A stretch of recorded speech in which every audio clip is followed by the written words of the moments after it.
everyone, and welcome back to another video on my channel. Today we're going to be doing another buyee haul, and I'm doing a voiceover because I didn't feel like talking while I unboxed my buyee haul. And I thought we could just catch up on October and half of November comebacks since there have been so many. It's been a lot, October, November season is usually like this for K-pop, but this year specifically feels like very targeted towards me. Like a lot of my bias groups are having comebacks. A lot of really good comebacks are coming out. So yeah, that's what we're going to be doing today. So I have a list of a bunch of groups who had a comeback, and I will just tell you what I thought of them. If they're groups I collect, we're just going to kind of brush past it because I will be able to talk about it more when I unbox their albums in their specific video.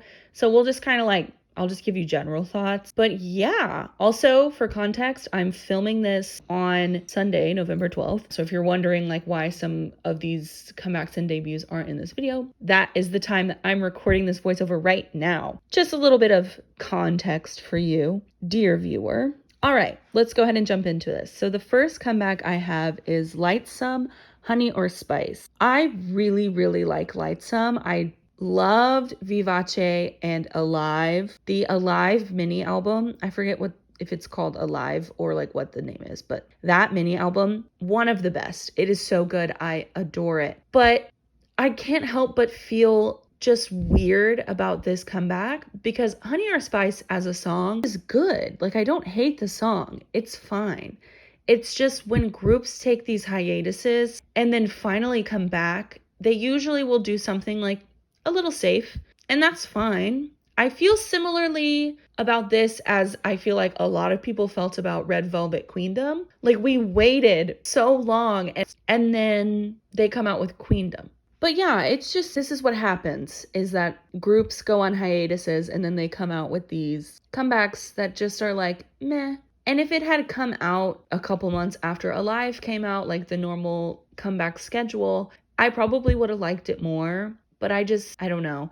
Lightsome and I have a weird relationship now. They've lost members. Sungha was on Queendom Puzzle. Now there's just all this time that we've kind of wasted, I feel when they should have been releasing music. I don't know. But it's fine. My final thought. Okay, next comeback was Triple S Evolution, which was the callback to Love Lucian, who did Girls Capitalism. Loved Girls Capitalism. I'm sure many of you can agree. I liked this song. I don't remember what the song title is called, but it was kind of that sort of club drum and bass beat. I don't know exactly what it's called, but if you hear it, you know exactly the type of song that I'm talking about. It's not touching Girls Capitalism, but it was still really enjoyable. I really liked it. A note about Triple S, I recently found out that Jaden Jong produces a lot of their stuff. And if you don't know, he was the creative director, producer, whatever you want to call him, for Luna, and was basically I think he was the one who came up with all their lore, and he obviously produced a lot of their songs. And then he quit BBC, or he got fired or something, and then that's when Luna started releasing songs So What. They had that year-long hiatus after Butterfly, and I would say most people would agree that that's after Luna's kind of peak, because a lot of Luna fans, me included, I loved the lore. I loved the pre-debut stuff. It was enjoyable to look into. I love lore, okay? It's fun. There wasn't anything necessarily good about the rest of their releases. So What wasn't that bad. And I think Flip That could have been better. But a lot of their songs after that just were falling flat. So I bring this up to talk about Luna's re-debuting Artemis, which is going to be a group consisting of Odd Eye Circle and Heejin and Hustle. Odd Eye Circle has already had their debut, so has Hustle kinda, and Heejin just did a few days ago. I'll talk about them later. I obviously sang the praises of Odd Eye Circle's comeback. I love that mini album. Well, that's because Jaden Jong had his little hand in it, and that's why it was so good, and I think that's why it's my favorite of the Luna stuff, the post-Luna stuff, because he just has such a specific style that works for me. And that is why I've been loving all of Triple S's stuff. So when I found out that Jaden Dong has been doing all of Triple S's stuff and will be doing all of like Artemis's stuff. I was like, oh, so that's why I like it. No, it's seriously so good. So yeah, that's all for Triple S. The next comeback I have on my list is TXT Chasing That Feeling. It's fine. It's that sort of like 80s something or another. I wasn't necessarily like gagging. I enjoyed it. It wasn't bad. It gets stuck in my head all the time. Also them talking about like, come and kiss me. What? Okay.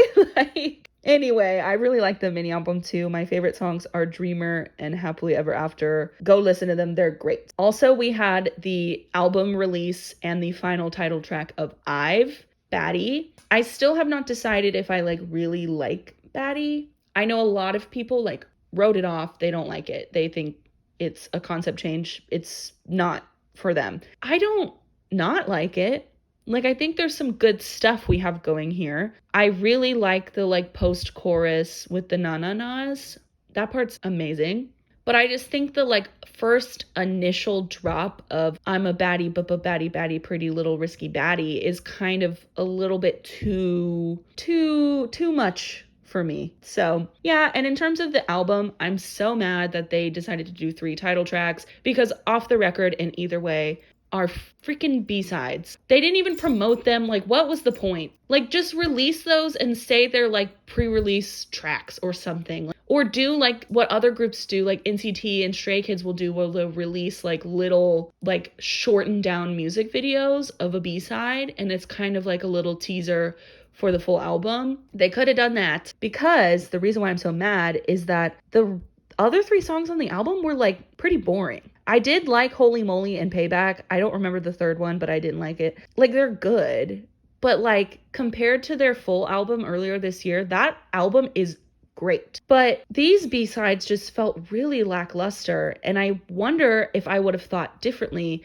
had Either Way and Off the Record been treated as actual B-sides. If I would have been like, oh my god, this album's so good, because now that I've seen those songs and now that they're considered title tracks, I have to treat them as such, you know what I mean? And so there's technically only 3 B-sides on this album, and so the B-sides kind of fall flat. But overall, I think I liked the comeback. The next comeback I have on my list is Sunmi. Sunmi, girl, we gotta have a talk. And if you're listening to me, please pause this video and go listen to Stranger. I just want you to go through what I went through. If you have not heard it, it is arguably the worst K-pop song I've ever heard. Like, I'm not even joking. It is so bad. And if you like it, I think we need to go to the doctor and get your ears checked, baby, because that is insanity. It is so bad. There are no transitions. Everything sounds weird. It sounds like we're changing keys. Nothing flows. And I like these separate parts. I don't like the Mr. Stranger running into danger like chorus part. I do like the beginning. It's kind of got that like 80s driving beat that we talked about earlier. It's like, okay, great. And then all of a sudden it just drastic cut to like a sort of like reggae piano. I don't know if that's the right term. And I like that part too. Just not with the other parts, if that makes sense. Like, I like that, but if it was a separate song. And then the chorus dropped, and I don't like the chorus because, I don't know, I feel like the Halloween-y like beat was like weird. I don't know, guys. And I am a Sunmi till the day that I die. I think she is a creative voice that we need in K-pop. I love her. But you know what? Sometimes I can't support bad music. And this is one of those times. So go do yourself a favor and really just laugh at this terrible title track. Oh my god, it's so bad. And I didn't listen to any of the B-sides because I wrote that whole comeback. I'm going to forget it exists and just pretend that her next comeback is the only comeback that she had. Next, we have Hustle and Heejin. I'm just going to talk about them both. Hustle had like a non-official comeback thing. She didn't have a music video. It was like I don't know, like, is this an actual comeback? It was called Plastic Candy. It's kind of like an 80s style driving beat, but it's kind of slower, like a ballad. It was good. I didn't hate it, but it's just a little too slow for me. But her vocals, amazing. I miss hearing her sing. Heejin, her debut, it's called Algorithm. It's very New Jack Swing kind of 90s music. that is very popular among K-pop girl groups. It is that sort of like Christian horse girl, G-friend type music, which is good. I like that kind of music. It's a good song. It's not my favorite. I definitely like Odd Eye Circle stuff more, but y'all, I'm really gonna say that I think Artemis is going to be my favorite of the post Luna debuts. And you know, I decided that even before I knew that Jaden Jong was the producer, so you can't tell me that I'm biased because I really have been enjoying all of the stuff that they released. And, you know, they're all like crossing over. We're getting back into that sort of lore type. It's not as extensive as Luna's was, but like we're still getting some of it. So I'm really happy. I'm really excited for what they do. Next, we have Le Sserafim Perfect Night, which was a English single in collaboration with Overwatch. I'm not a gamer. I don't give a fuck about Overwatch, but the song was good. It was a little bit slow, and I have heard criticisms that this isn't a Le Sserafim song, and I could see that, but also like it's very impurities, it's very flash forward, it's very sour grapes kind of. So like, I don't know, I feel like it fits within their discography. It's a good song, the music video is cute, outfits are cute, they look great. The choreography, some parts are so good and some parts are so basic. I don't know if that's the right term. I'll put examples of what I mean on the screen, but it's just like some of these moves, I'm like, oh, this is so cute, so fun, so vibey. And then they always give the like dance break parts. They always make it like the most textbook, basic choreography moves. I'm like, if I would be doing these dance moves in like a show choir, they shouldn't be on the K-pop stage. You know, like we need to be doing something a little more unique. You know what I'm saying? That's like how I felt about like Unforgiven. Like the dance break of that song is so bad. That's such a weird choice. Anyway, I really liked it. I'm assuming they're going to make a comeback in 2024, probably pretty early on. So I'm really, really hyped. Next, we have Rise. And if you remember a few videos back, I was like so excited for SM New Boy Group. Like I was like, guys, they're all going to be over the age of 18. Like we're finally getting no minors in a group. Like I'm so excited. It's getting to the point where I don't know if I can back this up anymore. Get a Guitar was fine. I didn't love it, and so I was really excited for Talk Saxy. Like the music video looked fun because it was gonna be like saxophony type Jason Derulo Talk Dirty to Me with like a second gen K-pop music video. Like I thought that's what we were getting, and instead we got this stupid ass song. I hate it. I don't hate it. Okay, I'm being a little bit mean, but like I've just been so disappointed because I was so excited for their debut. And I really want these boys, especially like because I was a fan of NCT when Sungchan and Shotaro were in NCT. Like I want them to be successful. And a lot of those boys had scandals before they even debuted. And I just think that they deserve to have like a good career. But this is the music we're going to give them.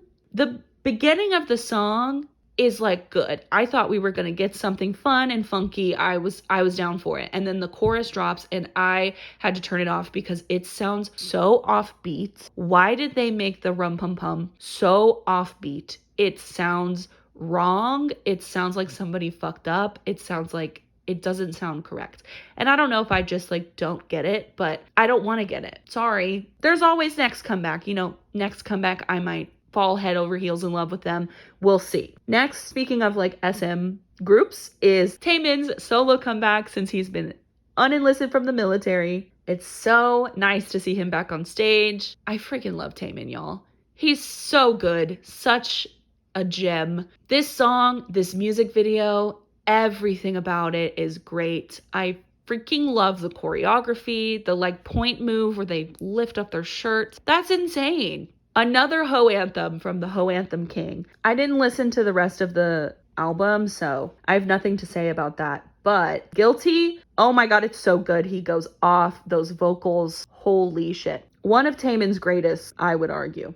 I don't know, he has so many good ones. Okay, I'm not actually going to say that anymore, but it's really good. Okay, next we have, keeping on the SM train, we have Wavy, and they came back with On My Youth. Now, I have not listened to the rest of the album. I did watch Pop in Love, which was like I don't know if it was a pre-release or if it was one of those like track videos that I mentioned earlier. Pop in Love should have been the title track, and I will die on that hill. Pop in Love is so good. I freaking love it. But like, what the hell was On My Youth? Because, you know, you kind of have like the first verse and we're like, okay, this is really pretty. And I was like, okay, where are we going with this? And then 10 starts singing and it's still the same thing. Like we have not like moved. And then the pre-chorus starts and I'm like, okay, we have not really built much. Like it felt so one note. And then all of a sudden the chorus drops, blame it on my youth. Like, what are we doing? It does not fit at all. I don't like it. I'm sorry, Wavy. Pop in Love, though, I will recommend. Next, we have Zero Base One, Melting Point. My albums are on the way to me, so I will be having a unboxing. I will probably talk about this at length. I'm half disappointed in this comeback. I did complain like 2 videos ago about I'm really scared that they're kind of changing their concept. And I was right. They kind of did. I don't like the concept change because I thought that their Flower Boy concept was pretty unique among the boy groups that are debuting this year. The music video is very weird. It didn't feel like it had a direction at all. You know, everyone wanted to talk about how, oh, In Bloom is so low budget. And now everyone's like, look at the budget. And I'll just tell you that sometimes budget does not equal good. Like just because something has a lot of budget, it's kind of like the kind of phenomenon that even if you have a lot of money or if your outfit you're wearing is really expensive, it can still be a shitty outfit. And just because you're wearing clothes from Walmart doesn't mean you don't have like style. You know, like style and taste has nothing to do with budget, I think. And this is a perfect example of that because I'm like, the music video does look higher quality, higher budget than In Bloom, but I didn't like it. It just felt very off and weird. And like there was like the whole like arm thing and the sword in the stone and like the Excalibur, like King Arthur knight thing. But then we didn't even touch on it. Like why was that there? It just like felt like they were like, oh, well, this needs a little bit of a story, so let me sprinkle it in. Like, am I missing something? I feel like the music video was missing so much more lore than what it had. And obviously, I hate the drop part of the song, but I definitely will touch on it more in my Zero Base One unboxing because, girl, I'm fucking pissed. But the mini album is better than Youth in the Shade, I think. I really like the B-sides. Yeah, so it's really disappointing. I like some of the stuff. I don't like other stuff. I've got multiple strong opinions. Anyway, moving on, we have VV's. Guys, I was so hyped for this comeback because Eunha has pink hair. Eunha was my bias in G-Friend, so she's my bias in VV's. I freaking love her. I love VV's in general. I'm always going to support them because they are G-Friend members, you know, and I want them to have their moment. But the songs haven't been that good. Like Bop Bop, I liked. Love Aid was incredibly boring. And Pull Up was like not for me. I don't know. I just didn't like it. I didn't vibe with it. And so I was very worried that this song was not going to be good because I'm like, please give VV's a good song. And they delivered. I freaking love this song. It's so good. The choreo is so good. Oh my God. It is so good. The styling looks good. I liked the music video. Like, oh, I cannot. The mini album of this comeback is so good. I recommend Untie and Overflow. But yeah, so super duper pleased with that. Next, we have Soojin finally debuted solo. I'm so excited for her. She was my bias in G-Idol, and I just can't believe I live in a time where I'm seeing her on stage again. Like, I'm just so incredibly proud. And I was gonna support this comeback either way, but the fact that all of the music is so good, the music video looks great. Here's an example of a music video that was probably pretty low budget and is worlds better than some of these other music videos. Like this is what I mean. Like this is someone who had style and taste. The choreo is great. I love her look with the red gloves. I love the title track. I hate the romanization that they did of it because it looks like a gassy. But anyway, I love the mini album. Like all of those songs are great. She's singing only, like there was no rap from her, which she was like kind of a half rapper of G-Idol. Like she didn't like rap like Soyeon did, but she kind of would have similar kind of rappy lines. But she's like actually singing, and I love it. I really recommend Tai Tai and Sunset off her album, but honestly, the whole album is good. I'm so happy. I like VV's and Soojin are probably like my favorite comebacks, and maybe Taemin that I've listed in this video because they're just so good. Next, we have aespa with Drama. I was obviously keeping up with their teasers. I was really liking the direction we were going. Like, Winter fucking killed a guy, and like I was really enjoying what we were going to do with that. But I feel like the story didn't come along. I thought we were going to get more of an explanation, but we didn't. I liked Drama. I really loved their album, that whole album earlier this year with Spicy on it. Loved all of those songs. Like, they were all great. Spicy, I think, is one of my favorite aespa title tracks. Anyway, Drama, I think, is not the direction I thought we were going with. It is that more weird kind of aespa sound, but not as jarring as like Savage and Girls. Like, it was a little bit better, a little bit more of what a direction I want them to go into, but it's not touching Spicy. It's good. I did enjoy it. I really liked the choreo, and the music video was really good. It just didn't answer any of my questions I had with the teasers, if that makes sense. I was expecting more of a story, but there wasn't. But I really liked all the outfits. I really like all the styling. Like, they look great. Music video looks great. It's a good aespa comeback. However, the mini album, what are we doing? This mini album made no sense. It's not that the songs are bad. It's just like nothing like fit. I don't know. Like, my favorite song on the album was Hot Air Balloon, but Hot Air Balloon is like a retired 2017 Red Velvet B-side. Like, what?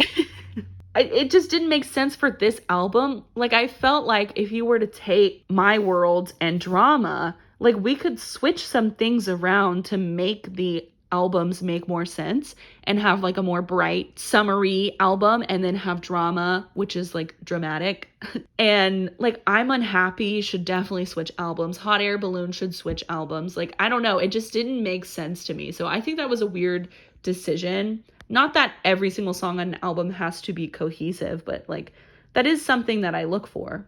We also had a Stray Kids comeback the same day. I liked it. I haven't listened to the album yet. I was busy this weekend. Okay. Music video was, again, just like, it's not bad, but I just feel like sometimes they are just using budget to show off their budget. Where I'm like, this just is like really weird.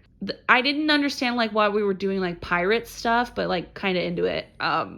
I love Pirates of the Caribbean. And yeah, I really liked it as a title track. I love the La La La. It's so catchy. I've only listened to it, I think, twice, so I think I need a little bit more time. I'll talk about it more in my album unboxing once my album ships. So look forward to that. Also, Hyuna had like a kind of a comeback. It was a new song, but it was just a performance. And the place she did the performance at also did like a Dawn performance, which interesting. But I liked the song. It's very music for the gays, club banger. But I've just been walking around my house singing the little like hook of like, I'm a girl with attitude, Crystal Head in Malibu, walk the avenue. Hell yeah.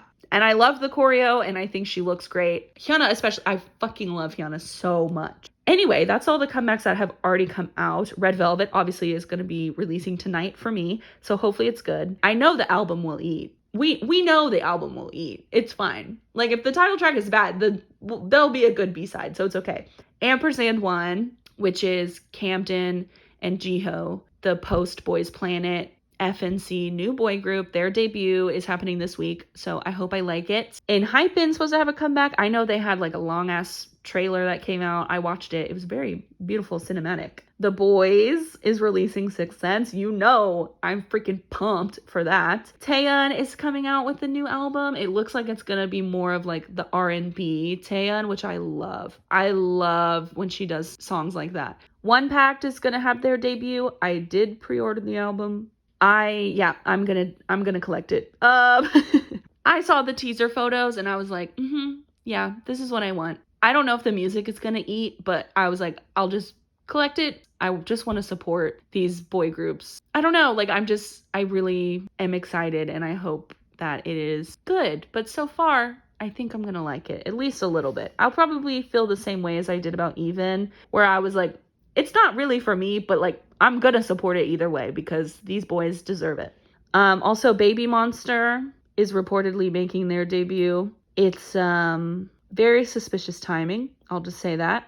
Also, their debut has been pushed back so long, I'll believe it when I see it, But also, if you do the K-pop math, I think they're set to debut the 27th of November. If you do the K-pop math, if there ain't a single teaser yet, like, we're running out of time here, buddy. So yeah, I definitely am not going to stan that group just because there's a 13-year-old in it, but I am going to check out their debut. Also, I found out about this a little bit late. VIX is having a comeback, and girls, I cried. I saw it on Twitter and I was like, oh my God, have I missed it? Like, they announced it like way longer ago, like in the beginning of this month, and I just like didn't see it. Oh my God, I'm so excited, guys. VIX hasn't been active for so long, and there's been so many like scandals and member changes and military, and I can't wait for them because they were one of my top boy groups when I was first getting into K-pop. I really liked EXO, 17, BTS, GOT7, and VIX. That was like my 5. That was like for a year. I was only into those boy groups, and I loved that time. Like, it just makes me feel so nostalgic. And I love sexy grown men dancing on a stage. Please give me that. I'm begging. And if you're listening to this and you want to do something nice for me, support VIX's comeback when it comes out. That's all I can ask. Like, please. I don't even care if the music is bad. I'm gonna be there. I might even stream. I'm just kidding. I'm never gonna stream anything ever. I'm so excited. But yeah, that's all the comebacks I have in this video. It was a lot. It's definitely a busy time in K-pop right now. So let me know which one of these comebacks that I talked about is your favorite. Let me know if one of the ones I didn't mention was your favorite. Let me know. I'm really, really excited. We're moving into award show season. I'm so pumped. I love award show season. I know many fans find it not fun because they just, award show season is riddled with fan wars and people stressing out over voting and things, but like, I don't participate in any of that. So I'm just here to look at fun performances, see interactions, collaborations, and the Gaios are notorious for doing things like that and cover stages. Like, it's just so fun. Like, this is the time of year that I like. I love seeing the big dramatic stages for mamas and just, yeah. But yeah, so that's coming up. I'm really excited. Like I said, on my channel, there will be a Zero Base One unboxing soon. I don't know when that will be up. I need my albums to come to my house. My Stray Kids limited edition album did not ship yet, so we'll see. So that'll be coming soon too. Anyway, go trade with me on my trading Instagram. I have a lot of cards up for trade. Go follow me on my Twitter. I post a bunch of random bullshit opinions about comebacks. It's a fun time. Also, subscribe, like, and like I said, comment down below what your favorite comeback of this October-November season was, or a comeback that hasn't come out yet that you're really excited for. I love living in a comeback heavy time. It's just so fun. It's overwhelming, but it's fun because it's just so many new things to enjoy. So anyway, that's gonna do it for today's video. Thank you so much for watching, and I'll see y'all in the next one. What?